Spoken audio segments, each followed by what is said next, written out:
नमस्कार दोस्तों, हमारी आज की कहानी का नाम है खुशखबरी। मम्मी मम्मी कहाँ हो आप? छत पर हूँ, आजा। मम्मी, आज तो आपको इतनी बड़ी खुशखबरी सुनाऊंगी कि आप नाच उठोगे। क्या? जल्दी बोल बेटा, पहले बोलो। आप मुझे मेरी पसंद का वो ड्रेस दिलवाओगे? हाँ मेरी बेटी, पहले बता तो सही।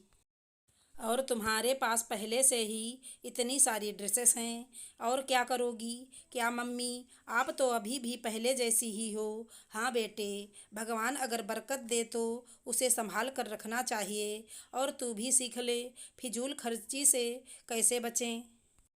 ओह मम्मी, जाओ, मैं नहीं बताती। अच्छा बता, क्या कह रही थी? मम्मी पहले कान करो इधर। हे भगवान, अब ऐसा भी क्या खबर लाई है कि कान में ही कहेगी? लाओ तो। आप दादी बनने वाले हो। मैं दादी क्या? सच में? पर तुझे कैसे पता चला? वो मैं भाभी के कमरे से गुजर रही थी तो उन पर नज़र पड़ी। वो कमरे में छुपकर अचार खा रही थी और नींबू भी रखा हुआ था। बहू तो किटी पार्टी में गई थी। कब आई वो सब मुझे नहीं पता। मम्मी मेरी ड्रेस अच्छा ले लेना बेटा, दो दो लेना। पर अभी मुझे बहू से मिलकर आने दे, जरा नज़र उतार आऊं। नहीं, अभी आराम करने देती हूँ। ये थी सरिता जी और उनकी बेटी पायल। इनकी प्यारी सी छोटी सी फैमिली है जिसमें सरिता जी, उनके पति, एक बेटा और बहू, और नटखट सी पायल। बहुत ही सुलझा हुआ और प्यारा और सीधा साधा परिवार। लेकिन सरिता जी की बहू है बिल्कुल उलट। इसमें सरिता जी का भी कोई दोष नहीं।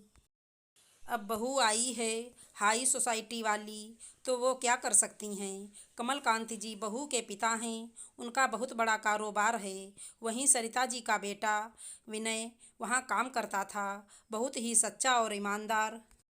कमलकांत जी को उसका स्वभाव बहुत भाया। पाखी के जवानी के दहलीज पर कदम रखने के साथ उनको ये चिंता भी सताने लगी कि इतनी बड़ी जायदाद और इकलौती बेटी होने के कारण उनका कोई अनुचित फायदा ना उठाए। पाखी का स्वभाव अच्छा था, अपने पापा की बहुत इज्जत करती थी, पर वो आधुनिकता में रची हुई थी। पार्टी करना, शॉपिंग करना, घूमना फिरना, ये सब उसको बहुत पसंद था। पाखी भी विनय से मिल चुकी थी। उसे विनय का खुले विचारों का होना बहुत पसंद आया। उसे भी इस शादी से कोई एतराज़ नहीं हुआ। ना ही सरिता जी ने कोई एतराज़ दिखाया। इतने बड़े घर की लड़की उनकी बहू बनने, इससे बड़ी बात और क्या हो सकती थी। पाखी की निजी जिंदगी सबसे बहुत अलग थी। उसके इस घर में आने से सरिता जी और उनके परिवार के रहन सहन में बहुत अंतर आ गया। सरिता जी और उनके पति अपने बच्चों को यही शिक्षा देते थे, बेटा जो करना है करो, आज के ज़माने के साथ चलो, लेकिन मर्यादा में रहकर। इस बात को पाखी भी अच्छे से समझती थी। साथ ही वो अपने सास ससुर और परिवार के बाकी सदस्यों को भरपूर प्यार और इज्जत देती थी। इसलिए उसके तौर तरीके से किसी को कोई दिक्कत नहीं होती थी। शादी के 2 बरस बीत चुके थे। सरिता जी बातों बातों में अपनी दादी बनने की इच्छा बता चुकी थी, पर पता नहीं क्यों पाखी हमेशा टाल जाती थी। सरिता जी ने भी छोड़ दिया। अभी खेलने खाने की उम्र। अपने प्यार और चुलबुली हरकतों से पाखी ने सबके दिलों में अपनी जगह बना ली थी। सरिता जी सोच रही थी, कितनी अच्छी बहू मिली है। पैसों का अहंकार बिल्कुल भी नहीं छू पाया। सुबह की ही बात है, मम्मी जी मैं किटी पार्टी में जा रही हूँ, चलिए आपको भी मेंबर बना देती हूँ। अरे बहू, मैं बूढ़ी क्या करूँगी तुम लोगों के बीच में? तुम लोग नई पीढ़ी के बच्चे और मैं पुरानी पीढ़ी। आप तो हमारी मधुबाला हैं और पुरानी पीढ़ी से कुछ नहीं होता। सोच नहीं होनी चाहिए। नहीं बेटा, तुम ही जाओ।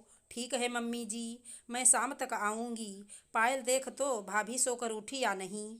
नहीं मम्मी, अभी तक सो रही हैं। अच्छा, ऐसी हालत में थकान तो होती ही है। मैं चाय लेकर जाती हूँ। बहू पाखी, बेटा तबीयत कैसी है बेटा? सर थोड़ा भारी है मम्मी जी। ऐसी हालत में ऐसा होता है। पाखी सरिता जी से नज़रें चुराती हुई बोली। सरिता जी को लगा शायद शर्मा रही होगी। अच्छा बता क्या खाएगी? और सुनो बेटा, अब बाहर घूमना फिरना बंद। अब घर में आराम करोगी। मैं नहीं चाहती इस हालत में तुम्हें कोई तकलीफ हो। ऐसी हालत मम्मी जी को कैसे पता मेरी हालत के बारे में? मम्मी जी आपको कैसे पता कि मैं पायल ने मुझे सब कुछ बता दिया है। हे भगवान, पायल ने मुझे कब देख लिया? मम्मी जी वो गलती से आइंदा से ऐसा कभी नहीं। अरे गलती? इसमें गलती कैसी बेटा? ये तो सब भगवान की मर्जी से होता है। पाखी सोचने लगी, इसमें भगवान की मर्जी? पर मम्मी जी कल ही डॉक्टर से मिल लेना। पर मम्मी जी डॉक्टर क्यों? कैसी बहकी बहकी बातें कर रही है बेटा? तुम माँ बनने वाली हो। और माँ और मैं किसने कहा? वो तुम नींबू और अचार खा रही थी। अरे मम्मी जी वो तो मैं क्या, पाखी को काटो तो खून नहीं। सोचने लगी, ओह इस नींबू अचार ने तो बवाल मचा दिया। प्यारी मम्मी जी कैसे बताऊं आपको, आज मेरी सहेलियों ने ज़बरदस्ती पिला दी। और आपकी प्यारी बहू खुशखबरी के लिए नहीं बल्कि बियर का नशा उतारने के लिए नींबू अचार खा रही थी। आशा करती हूँ हमारी कहानी अच्छी लगी होगी। धन्यवाद दोस्तों।